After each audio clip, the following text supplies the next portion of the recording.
sacrifício remidor, no sangue do bom Redentor. A minha fé e o meu amor estão firmados no Senhor, estão firmados no Senhor. Se não possa face ver, na sua graça vou viver, em cada transe sem falhar, sempre ter nele confiar. A minha fé, o meu amor, estão firmados no Senhor, estão firmados no Senhor. Seu juramento é muito leal, abriga-me no temporal. Ao vir cercar-me a tentação, é Cristo a minha salvação. Minha fé e o meu amor estão firmados no Senhor, estão firmados no Senhor. Assim com seu clarim soar, irei com ele me encontrar, e gozarei da redenção com todos que no céu estão. A minha fé e o meu amor estão firmados no Senhor, estão firmados no Senhor. Glória a ti, Senhor. Amém. Que o Senhor nos abençoe com a sua palavra. Amém.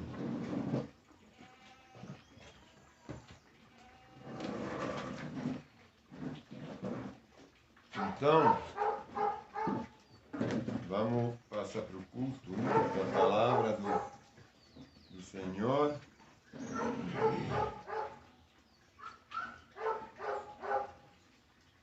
Senhor, eu coloco esses momentos agora da tua palavra entre as tuas mãos. Eu te peço, Senhor, que seja tu, através do teu Espírito Santo, que usa a minha boca, a minha língua, para expressar os teus pensamentos, a tua palavra, o que você tem, Senhor, a nos proporcionar e propiciar através desse capítulo de Mateus, capítulo 23, o que o Senhor vai nos ensinar através desse capítulo, essas verdades que são só tuas, Senhor, e não nossas. Em nome de Jesus. Amém. Então vai ser no capítulo que eu falei na oração do Evangelho de Mateus, capítulo 23, sobre os falsos pastores. Mateus fica no Novo Testamento, né? No Novo Testamento, o primeiro Evangelho. Mateus 26. 23. É o primeiro Evangelho. Tá filmando aí? Confere aí se dá. Mais para trás um pouco. João, o último Evangelho, Lucas, depois está aqui. 23. Aqui é 26. Mais para frente um pouquinho. 23, né? É, 23. Jesus critica os líderes. Na verdade, a gente vai até... Eu não vou ler inteiro, porque dá para 2 cultos. Né? Vou ler do versículo 1 até o versículo 26. E a gente vai desenvolvendo, recebendo do Senhor a luz sobre esses versículos. Então, eu vou começar. Então, Jesus disse às multidões e a seus discípulos. Ele estava lá pregando, então, para a multidão e para os seus discípulos que estavam junto a ele. É Jesus falando, hein? Os mestres da lei e os fariseus ocuparam o lugar de intérpretes oficiais da lei de Moisés. Jesus que está falando. Quem está ocupando os lugares de intérpretes oficiais da lei de Moisés, na verdade, que ele passou para Moisés, são os fariseus, né, que ele está falando. Que seriam os presbíteros, né? Os pastores, os padres, todos esses religiosos. Portanto, praticam tudo o que eles dizem e obedeçam-lhes, mas não sigam seu exemplo, pois eles não fazem o que ensinam. Não é isso que a gente encontra em, eu diria, a maioria dos templos, para não falar igrejas, porque a igreja é o corpo de Cristo, mas não é isso. A gente já tem que praticar o que eles falam, porque muitas vezes estão lendo a palavra, mas não tem que fazer o que eles fazem, né? Porque está escrito aqui, portanto, praticam tudo o que eles dizem. Porque uma coisa o que eles dizem, outra coisa o que eles fazem. E obedeçam-lhes, mas não sigam seu exemplo, porque o exemplo deles não é bom. Eles não têm os frutos. A gente viu no sermão no monte, hein, que a gente reconhece uma árvore boa aos frutos bons, uma árvore ruim aos frutos ruins. Uma árvore que tem frutos ruins nunca vai ter frutos bons. Então tem que ser cortada e jogada para o fogo. É o que acontece com as pessoas que não têm frutos bons.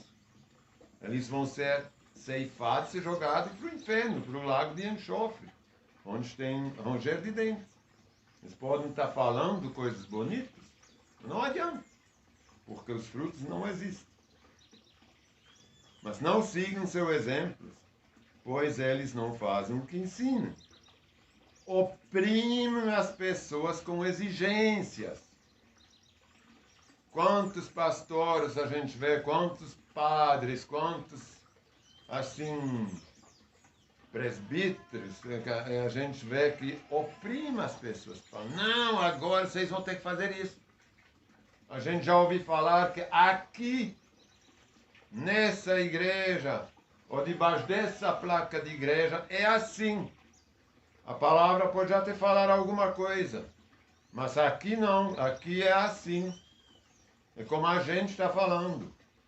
Então isso reflete exatamente isso. Oprimem as pessoas com exigências insuportáveis, que ninguém consegue cumprir.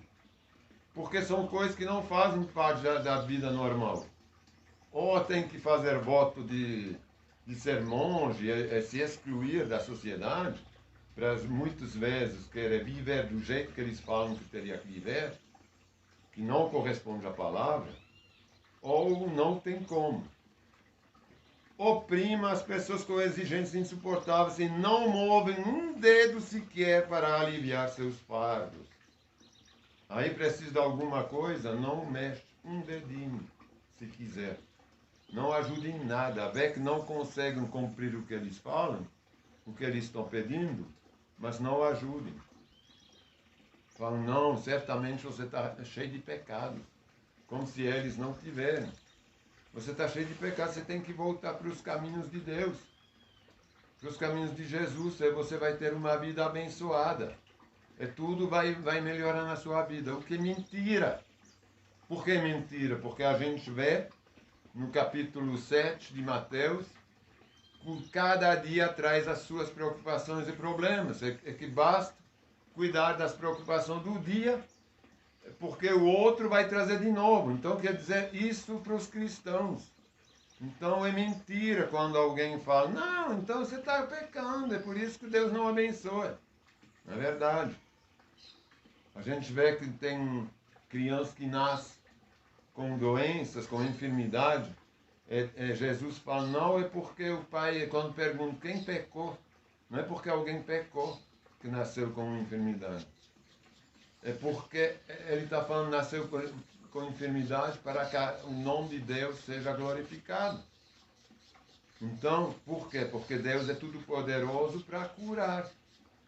Então, o nome dele vai ser glorificado através dessa criança que nasceu assim.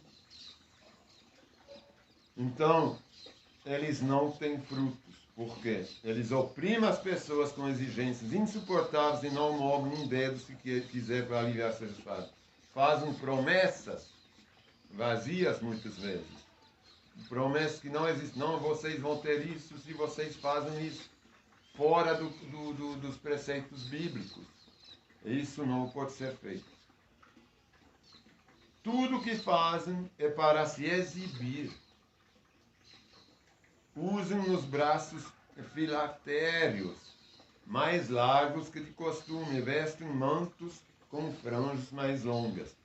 Isso no caso dos judeus, quem ainda segue as sinagogas que estão debaixo da lei judaica, e muitas até igrejas evangélicas, né? Não vou falar o nome, mas estou começando a usar roupas do tipo dos judeus não convertidos, né, do Antigo Testamento. Então eles têm franjas que são feitas de fios que representam a lei. Mais tem franjas, mais eles são lá mais compridos, mais eles mostram para todo mundo que eles são cumpridores da lei. Filactérios são versículos mantidos em caixinhas, escrito bem pequenininho. Lá eles falam que tem uns sacerdotes lá, uns mestres da lei, que estavam usando essas caixinhas, esses versículos maior que os normais, para se mostrar, para descrever, não, eu sou bom. Você vê que eu tenho os versículos da lei impressa aqui, escrita aqui, bem grande, porque eu sou um cumpridor da lei, entendeu? Eu tenho franjas grandes, para todo mundo ver, porque eu cumpro a lei, entendeu? Tudo o que fazem é para se exibir. Usam os braços filactérios, mais largos que de costume, e vestem mantos com franjas mais longas. Gostam de sentar-se à cabeceira da mesa nos banquetes e de ocupar os lugares de honra nas sinagogas. Eles gostam, né? Sempre estar nos primeiros lugares, se mostrar, para mostrar quem são eles. Gostam de receber saudações respeitosas enquanto anda pelas praças e de ser chamados de Rabi. Rabi quer dizer professor, mestre, né? O que a gente fala, o que a gente viu, que a gente não pode se deixar chamar disso. A gente vai ver agora. Versículo 8. Não deixe que pessoa alguma os chame de Rabi. Os rabinos, hein? Não pode se deixar chamar de rabino, de Rabi. Porque quem é mestre é Cristo. A gente vai ver agora. Pois vocês têm somente um mestre. Rabi quer dizer mestre, hein? Vocês só têm um mestre. E todos vocês são irmãos. Então não há ninguém superior a ninguém. Se nós somos irmãos em Cristo, ninguém é melhor que ninguém. E Rabi é, na verdade, uma palavra aramaica que significa justamente mestre. Então ninguém é mestre de ninguém. Todo mundo é igual. Todos têm o Espírito Santo, todos são iguais, têm uma ligação direta com Deus. Uma vez convertido, batizado. Não deixe, no versículo 10. No versículo 9. Não se dirijam a pessoa alguma aqui na terra como pai. Para entender melhor, por exemplo, a tradução italiana seria papa. Ou talvez até em francês, em algumas traduções. O francês tem o papá e o père, né? Como para falar pai. Então, que o papá vem do italiano papa. Então, o papa, que se deixa chamar de papa aqui na terra, obviamente não está certo. Hein? Ele não é pai da igreja. Quem é pai e cabeça da igreja é Jesus Cristo. Não deixe que pessoa alguma os chame de mestre, também não. Pois vocês têm somente um mestre, o Cristo. O mais importante entre vocês deve ser servo dos outros. Olha como é importante isso. Que quem se acha melhor, mais importante, quem às vezes tem mais a palavra, Por exemplo, agora eu aqui, estou aqui na frente. Não é para me mostrar, é para mostrar que eu sou servo de qualquer um aqui, de cada um. Eu não posso falar, não, peraí, o padre é ele que manda tudo. Não, eu tenho que ser servo. É pronto, eu tenho que ser a serviço de cada um. O que Jesus veio fazer, ele veio como rei, como senhor, mas ele não veio se manifestar como com a autoridade de um rei nem de um senhor. Ele veio servir, até morrer, sem carregar do pecado dos outros. Então, de jeito nenhum, alguém pode se deixar chamar de mestre, de professor, de sei lá de quê. Não, não, não. Nós somos servos. O mais importante entre vocês deve ser servo dos outros, pois os que se exaltam serão humilhados, e os que se humilham serão exaltados. Isso a gente vê em toda a palavra, né?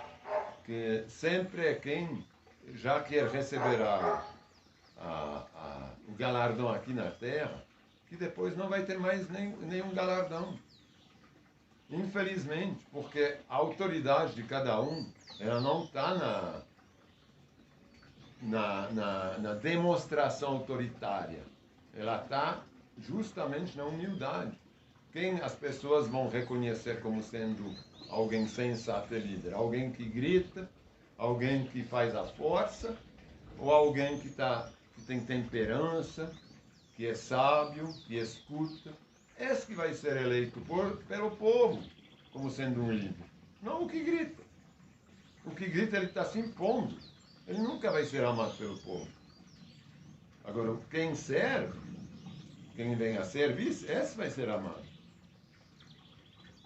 Pois os que se exaltem serão humilhados. É isso que acontece em todas as nações onde a gente vê presidentes ditadores. Eles vão ser humilhados. Porque antes da queda vem a glória precede a queda. Isso aqui é bíblico. Que aflição nos espera? Mestres da lei e fariseus hipócritas. Hipócritas, ele chama, que aflições os espera? Mestres da lei e fariseus hipócritas. Então, quem são os mestres da lei hoje? Os teólogos, hein? Quem vão estudar muito a teologia, aí vão lá, mas eu estudei, veja aqui no diploma, eu tenho, você não vai começar a conversar comigo, a querer ter alguma reflexão comigo, porque eu estudei, eu sou mestre em teologia. Não é? Só que a gente tem a palavra. A verdadeira teologia está aqui. Não há coisa humana a acrescentar. Não precisa de teologia. Não precisa. Se a gente estuda a palavra tal que ela está, sem colocar novas doutrinas, é só isso. Porque, infelizmente, a teologia hoje, ela sempre coloca uma doutrina a mais. Ou queira fazer da teologia uma liderança, né? Como hoje é chamado de líder, de liderança. Não, quem aqui lidera? Quem? Então, para não falar que é mestre, hein?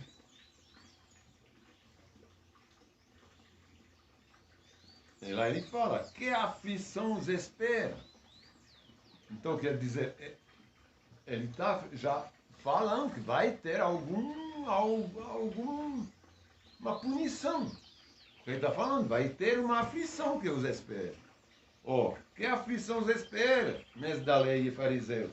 Hipócritas, tomam posse dos bens da viúva de maneira desonesta. E quantas vezes acontece isso? Agora mesmo, eu escutei lá na TV que uma certa igreja, ela está pedindo que coloque a herança no nome dela. Que os fiéis, que são já bem velhinhos, não tem muita família, ou não quer dar para a família que não é convertida, entrega os bens para a igreja. E como que pode? Isso é exatamente o que está escrito aqui há 2000 anos, já era assim. Ó, tomem posse dos bens da viúva de maneira, ou do viúvo, desonesto, e depois, para dar a impressão de piedade, fazem longas orações em público. O que eu sempre falo, hein? Essas orações que não acabam, que você ora para cada um aqui no bairro, depois você ora para cada um no estado, depois você ora para cada um no país, depois vai orando para cada um no continente, para cada um nos outros continentes, na África, na Ásia, daqui a pouco talvez para outros mundos, se tiver. Isso aqui, para que isso? Aonde que a gente vê umas orações dessas na palavra? Não existe isso. Na palavra está escrito que o Espírito Santo que tem que te dirigir na oração. Então não é para... Está escrito que não adianta orar para gente morto, para gente que não são convertidos. Você vai orar para o capeta se converter? É mais ou menos igual. Alguém que não está convertido, para que orar? Ele está com o capeta, você vai orar, claro, você pode amarrar as coisas. Isso é uma coisa, para alguém que a gente conhece. Eu não posso amarrar as potestades do mundo inteiro para falar, agora, Senhor, faça com que o mundo se converta. Eu vou amarrar todas as potestades aqui no mundo. Agora o mundo pertence somente a ti, Senhor. E não tem mais capeta no mundo. Não é assim, a palavra não fala isso. A palavra fala que ele é condenado, mas na hora dele. É que cada um tem que se converter por própria, espontânea vontade, reconhecendo Jesus Cristo como Filho de Deus. E não porque uma oração caiu assim do céu, foi induzido ou manipulado. Isso não existe. Então são orações que não vão em lugar nenhum. Essa que a gente já viu em outros capítulos de Mateus. Aqui de novo, ele está chamando esse pessoal de hipócrita que faz isso. Essas orações longas, que não acabam, para dar a impressão de piedade, como sou uma pessoa religiosa, hein? Fazem longas orações em público. Por causa disso, serão duramente castigados. Então já tem uma punição prevista para eles. Não serão talvez, eles serão duramente castigados. Que aflição, de novo, que aflição os espera? Mestres da lei e fariseus hipócritas atravessam terra e mar para converter alguém e depois o tornam um filho do inferno. 2 vezes pior que vocês. Mas parece que sou eu que estou exagerando. Mas eu estou lendo a palavra ou não estou lendo? Sim. Parece que sou eu que estou falando uma coisa assim. O cara está querendo detonar as igrejas, sei lá. Estou querendo falar nada. Estou somente lendo a palavra de Deus. Se eu traduzo mestre da lei aqui no contexto por pastores e missionários, vai ser isso que está escrito. Que aflições os espera? Pastores e missionários, hipócritas, atravessam a terra e mar para converter alguém e depois o tornam um filho do inferno 2 vezes pior que você. Então quer dizer que esses pastores e missionários que vão fazer isso, eles já são muito ruins, porque fala que vão ser 2 vezes piores. Então o que eles vão ensinar? Coisas erradas para o lucro deles. Então eles vão fazer convertidos para eles, para os tornar um filho do capeta. Isso não sou eu que estou falando. E quantos tem desses? Que não pegam a palavra ao pé da letra, que colocam doutrinas de placa de igreja, infelizmente, é que vão fazer esse tipo de trabalho. Mas está cheio, hein? Que enche prédios de coisas administrativas para missões. A gente tem centenas de pessoas pagas aos custos das doações para as missões. São as próprias igrejas que bancam, que arcam, o próprio missionário que eles conhecem, podem orar para ele, tem alguma responsabilidade com a missão. Não, deleguem para outros e dão uma quantia de dinheiro para se desencarregar a consciência, para fazer de conta, para dar a impressão de piedade. Não, porque eu todo mês estou dando alguma coisa para os missionários lá no mundo. Eu estou dando a impressão, estou me enganando a mim mesmo, como está escrito em Tiago. Estou me enganando a mim mesmo, porque me responsabilizar dentro da igreja, mandar o Wagmar em missão, ou o Elias em missão, é pagar para nossa igreja ser responsável dele, sabendo que a gente tem um missionário lá, que a gente ora para nosso missionário, ou nossos missionários, que a gente conhece.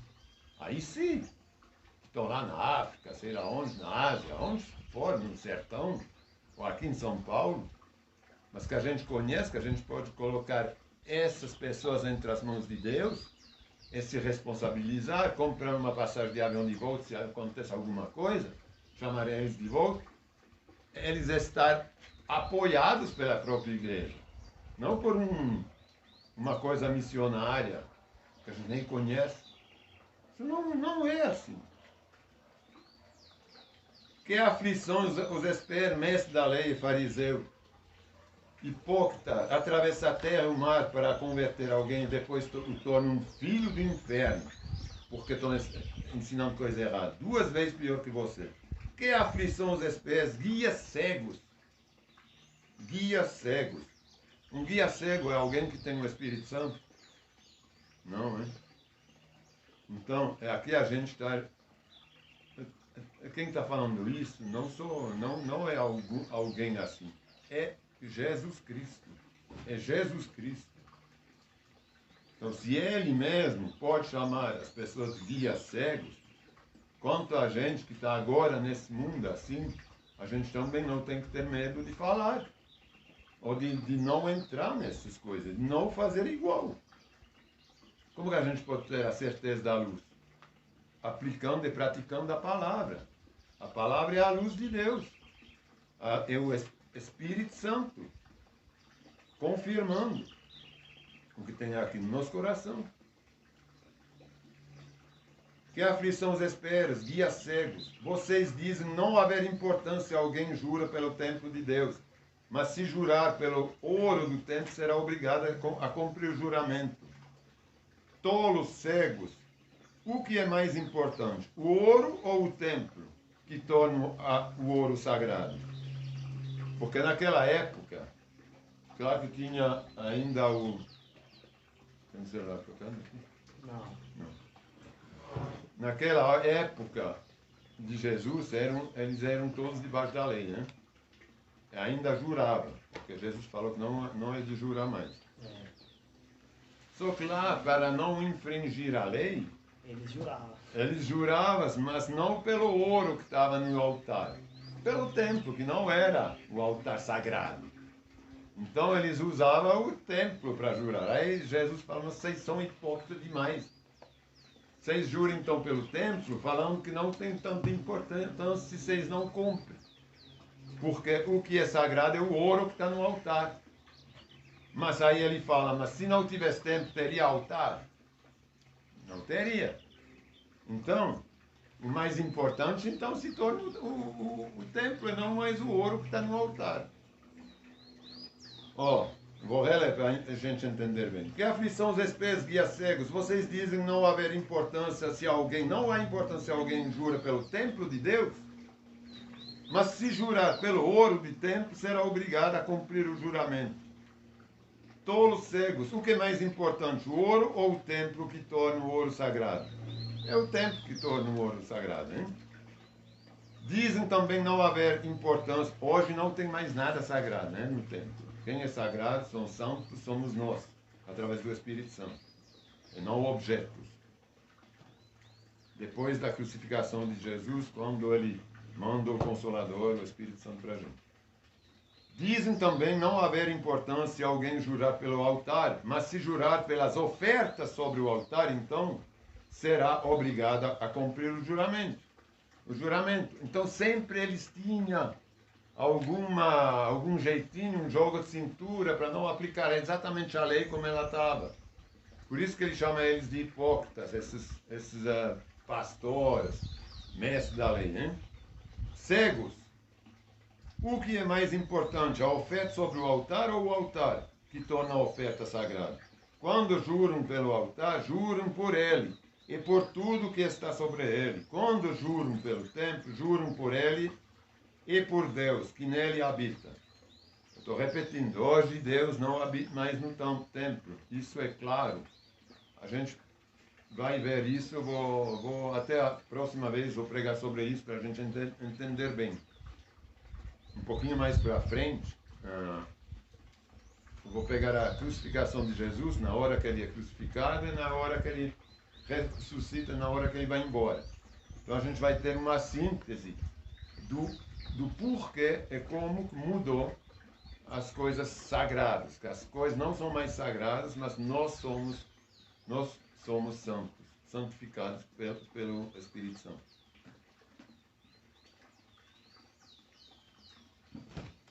Quando juram pelo altar, quando juram pelo céu, juram pelo trono de Deus. E por Deus que se senta no trono.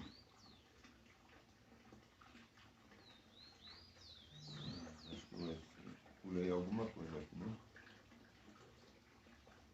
Cegos, eu vou reconhecer a do 19. Cegos, o que é mais importante, a oferta sobre o altar ou o altar que torna a oferta sagrada? Quando juram pelo altar, juram por ele e por tudo que está sobre ele. Quando juram pelo templo, juram por ele e por Deus que nele habita. Quando juram pelo céu, juram pelo trono de Deus e por Deus que se sente no trono.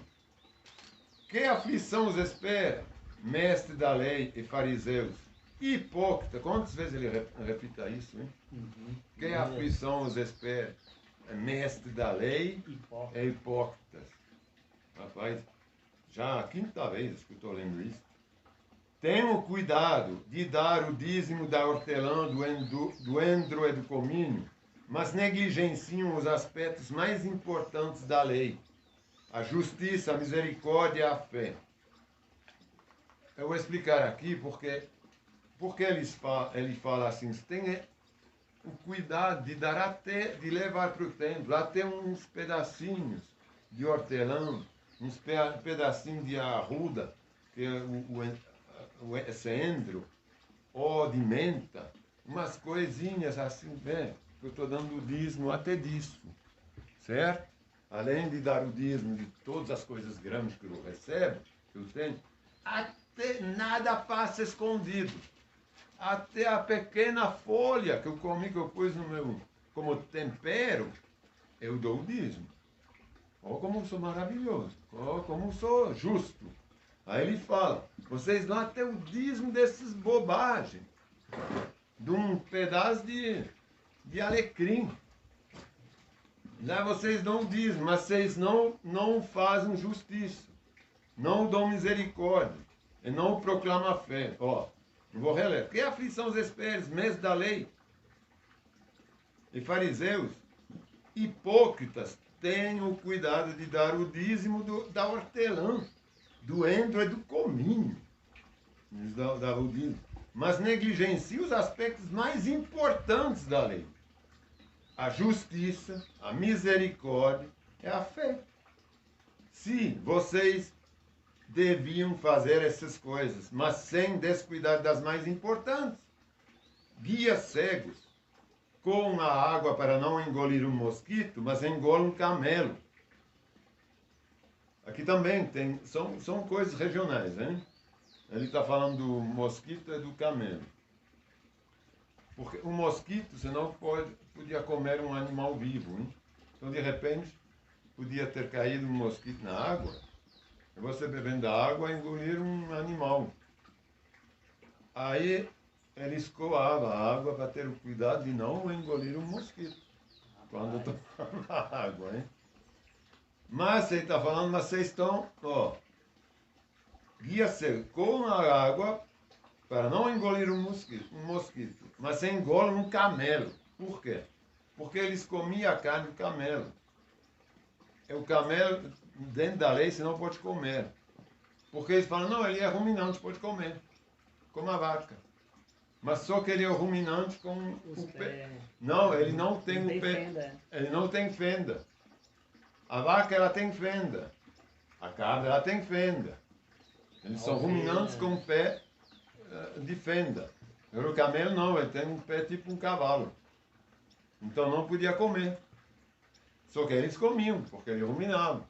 Então ele fala, hipócrita, vocês não querem engolir um mosquito, Mas como o camelo. mas como a carne do camelo, não é? Ah, Que aflição, novamente. você está vendo? Que aflição os espera, mestre da lei, fariseus hipócritas. Tenham cuidado de limpar a parte exterior do corpo e do prato, enquanto o interior está imundo. O que ele está dizendo com isso? Ah, você tem o cuidado de aparecer tudo bem bonitão, a parte externa do prato está limpa, a parte de trás está maravilhosa, as bordas são limpíssimas, mas dentro você não limpou nada. Você está tudo sujo. Entendeu? O que a gente não vê. Limpar o exterior do corpo e do prato, enquanto o interior está imundo do corpo. Cheio de ganância, isso aqui é o corpo, hein? Cheio de ganância e falta de domínio próprio. Fariseus cegos, lavem primeiro o interior do corpo e do prato, e o exterior também ficará limpo. Então, quer dizer, que a gente purifique o nosso coração, que a gente seja verdadeiro, que a gente aplica e pratica a palavra de Deus. É automaticamente o que a gente vai demonstrar, vai ser uma coisa boa, porque a parte de dentro é boa, então a gente não pode, nossos olhos não pode demonstrar alguma coisa ruim. Quando o coração está bom, o corpo inteiro está bom. É como quando ele fala da luz. Se a gente vive na luz, a gente é luz para os outros. Agora, se a gente vive nas trevas, a gente é trevas para os outros, porque a gente exala o que a gente tem no corpo, quando a gente exala. Então, eu vou ficar aqui, porque depois é mais uma repetição. É que a aflição, os espermes da lei, hipócritas, são como túmulos pintados de branco, bonitos por fora, mas cheios de ossos e todas as espécies de impureza por dentro. Por fora parece um justo, mas por dentro seu coração está cheio de hipocrisia e maldade. Hipócritas. Então, isso para demonstrar, é para a gente ter essa noção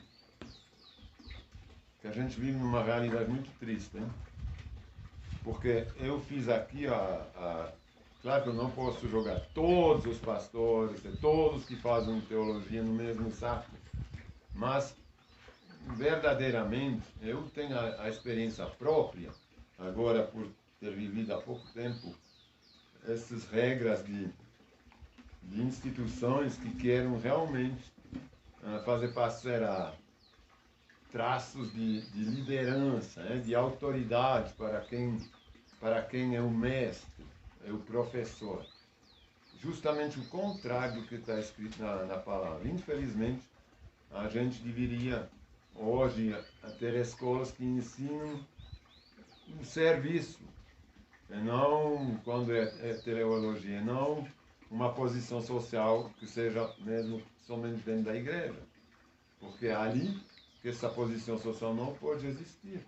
É dentro da igreja. Não pode existir posição social numa igreja. Ninguém pode preferir sentar na frente ou em lugares assim mais óbvios, né? A gente vê muitas congregações, muitas igrejas, bem conhecidas, que nem vou citar o nome, todo mundo sabe, uma das maiores do Brasil, onde você tem lá no altar cheio de cadeira, não é? O Elias está rindo, mas está cheio de cadeiras lá para os melhorais, né? Para os mais bonitões. São os anciãos, eles estão lá, sei lá, estão lá à vista de todo mundo. Quando todo mundo levanta os braços, é hora, estão lá na frente. Entendeu? Isso é um absurdo total. O que é isso? A gente não está escrito que todos nós somos irmãos e que não tem que ter diferenças. Então a gente tem uns que podem ir no altar, sentar no altar, e outros que não podem nem pensar pôr o pé no altar.